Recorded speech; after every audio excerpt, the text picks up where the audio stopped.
Bismillah. Innal hamdalillah hamdan katsiran thayyiban mubarakan fih. Wa asyhadu an la ilaha illallah wahdahu la syarikalah. Wa asyhadu anna Muhammadan abduhu wa rasuluh. Amma ba'd. Alhamdulillah fi hadzal yaum yaumul khamis ba'dal fajr wahid wa isrun min syahri Syawal 1444. Maka pada hari ini, hari Kamis 21 Syawal 1444 Hijriah, di Masjid Al-Imam Muqbil Al-Wadi'i, di Pondok Pesantren Muqbil Al-Wadi'i, seperti biasa ba'dal fajar kita memberikan sedikit kajian dari Al-Quran. Dan setelah itu para santri menghafal Al-Quran sampai syuruk. Maka dari ahkam at-tajwid dan aplikasi dari qiraah, setelah kita menyelesaikan surat Al-Ghasyiyah, maka kita masuk kepada yang paling urgen dari surah adalah Al-Fatihah. Maka pembahasan kita di surat Al-Fatihah, penamaan dari surah ini di dalam Asy-Syariah masyhur dengan 3 sebutan. Pertama dinamakan dengan surat atau surah Al-Fatihah, pembukaan, Fatihatul Kitab, pembukaan dari Al-Quran. Dan yang kedua Ummul Quran.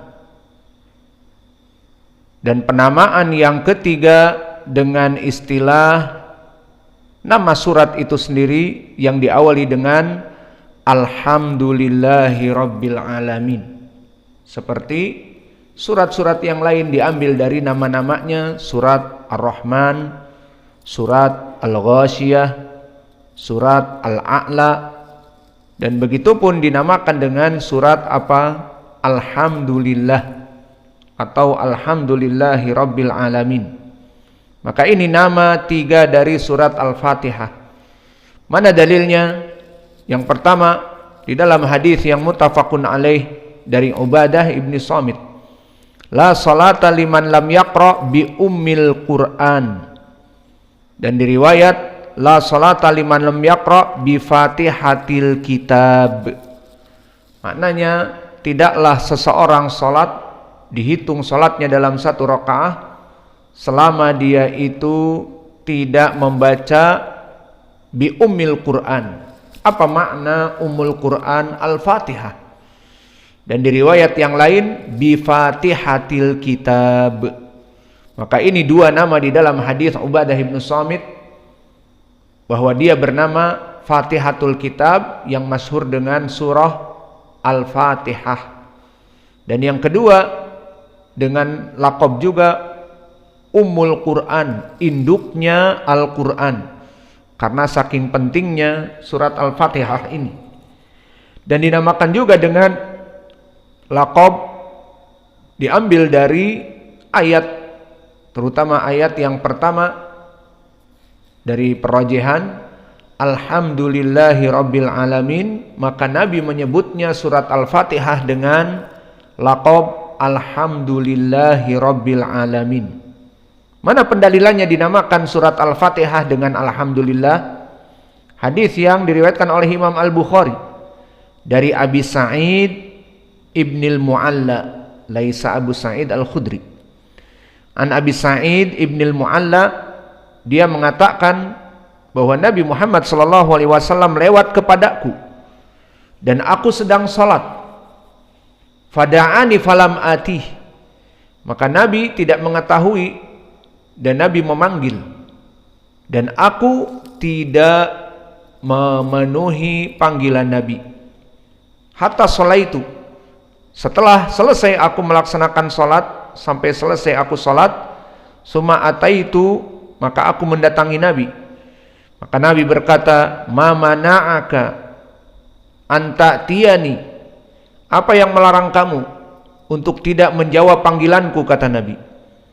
Qultu kuntu usolli, Maka kata Abu Sa'id Ibnul Mu'alla, aku sedang salat ya Rasulullah di saat kamu memanggil.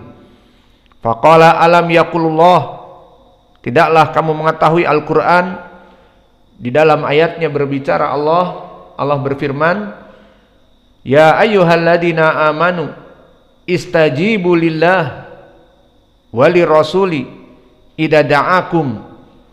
Maka jika wahai orang-orang yang beriman, jika kalian dipanggil, maka penuhilah panggilan Allah dan panggilan Rasulnya. Kemudian setelah itu Nabi memberikan faidah yang berhubungan dengan surat Al-Fatihah. Qala ala u'allimuka a'dhama suratin fil Qur'an qabla an akhruja minal masjidi. Maka dohirnya Nabi yang memanggil Abu Sa'id dan dia di masjid. Abu Sa'id melaksanakan sholat sunnah di masjid, mungkin tahiyatul masjid atau sunnah-sunnah yang lain. Maka akhirnya Nabi mewasiatkan, akan aku ajari kepada kamu suatu ilmu. Apa itu? A'dhama suratin fil Qur'an. Suatu surat yang paling agung di dalam Al-Quran. Maka setelah itu disebutkan apa? Alhamdulillahi Rabbil Alamin, hiya asab'ul mathani wal Qur'anul azim alladhi utituhu. Maka dia yang paling agung itu dari Al-Quran adalah surat Al-Fatihah. Poin pendalilannya, diberikan laqab oleh Nabi bukan suratil Fatihah seperti di hadis Ubadah bin As-Samit atau dipanggil dengan Ummul Quran, tapi Nabi menyebutkannya dengan potongan ayat di awalnya, Alhamdulillahi Rabbil Alamin. Maka ini dari pendalilan bahwa yang akan kita bahas dari surat Al-Fatihah, dia mempunyai laqab-laqab penamaan dari nama. Pertama Ummul Kitab, kedua Fatihatul Kitab atau suratul Fatihah, dan yang ketiga dengan nama awal dari ayat Alhamdulillahi Rabbil Alamin. Dan permasalahan yang kedua, pelajaran surat Al-Fatihah ini harus kalian tekuni dengan benar dan tulis dari faidah-faidahnya. Maka surat Al-Fatihah mempunyai kepentingan yang sangat primer dari surat-surat yang lainnya.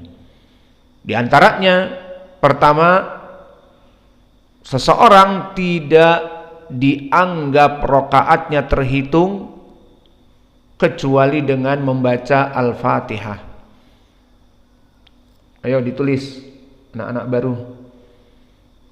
Dari paling pentingnya surat Al-Fatihah, pertama, jika seseorang sholat lupa tidak membaca Al-Fatihah sendirian atau yang rajih makmum, maka tidak diterima rakaatnya itu.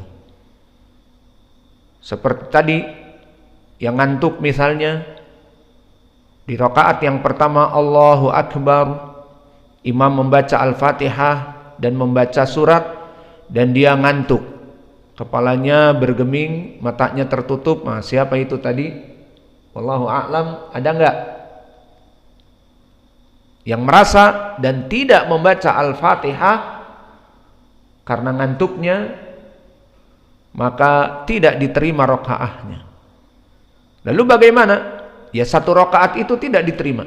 Meskipun rakaat yang kedua saya membacanya misalnya, maka rakaat yang pertama setelah imam salam dia harus menggantinya, bangkit, tidak ikut salam, maka baca gantinya rakaat yang pertama yang dia tidak membacanya.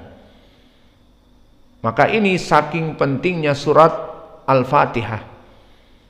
Mana pendalilannya? Di dalam hadis Ubadah bin Samit yang tadi kita lewati.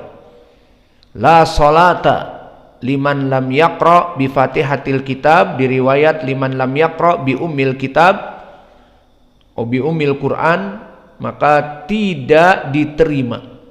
Syahidnya la salata. Apa i'rabnya la salata? La nafilil jins, penafian seperti la ilaha, tidak ada ilah untuk disembah yang benar illallah, kecuali Allah. Begitupun di sini la salata, tidak diterima salat seseorang. Kenapa lanya la nafilil jins? Karena salata di sini dalam keadaan nakirah, la salata, seperti la ilaha.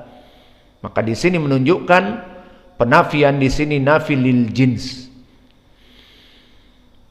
Seperti la ilaha, la salata, la i'takafa, dan seterusnya.